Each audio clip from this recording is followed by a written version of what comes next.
அஜித் மற்றும் விஜய் ஆகிய இருவரும் கோலிவுட்டில் இரு துருவங்கள் போல் காட்சியளித்தாலும் அடிப்படையில் இருவரும் நல்ல நண்பர்கள் என்பது இருவருக்கும் நெருக்கமானவர்கள் அறிந்ததே. இருப்பினும் பல வருடங்களுக்கு முன் ரிலீஸான ராஜாவின் பார்வையிலே படத்திற்கு பின்னர் இருவரும் ஒரே படத்தில் இணைந்து நடிக்கவில்லை என்பது குறிப்பிடத்தக்கது. இருப்பினும் அஜித் விஜய் படங்கள் ஒரே நேரத்தில் தயாராகி வருவதும் சில சமயங்களில் ஒரே நாளில் ரிலீஸ் ஆவதும் வழக்கமான ஒன்றே. இந்நிலையில் தற்போது இரு நடிகர்களின் ரசிகர்கள் குறித்து இரு படங்கள் தயாராகி வருகின்றது. 3 ரசிகர்கள் என்ற பெயரில் தயாராகி வரும் ஒரு திரைப்படம் விஜயின் தீவிர ரசிகர் சென்னைக்கு வந்து விஜயை சந்திப்பது போல் படமாக்கப்பட்டு வருகின்றது.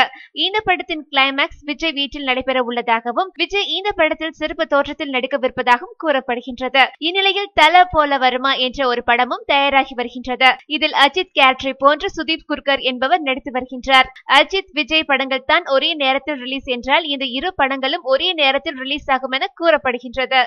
மேலும் சினிமா செய்திகளை உடனுக்குடன் தெரிந்து கொள்ள கீழே உள்ள சப்ஸ்கிரைப் பட்டனை அழுத்தவும்.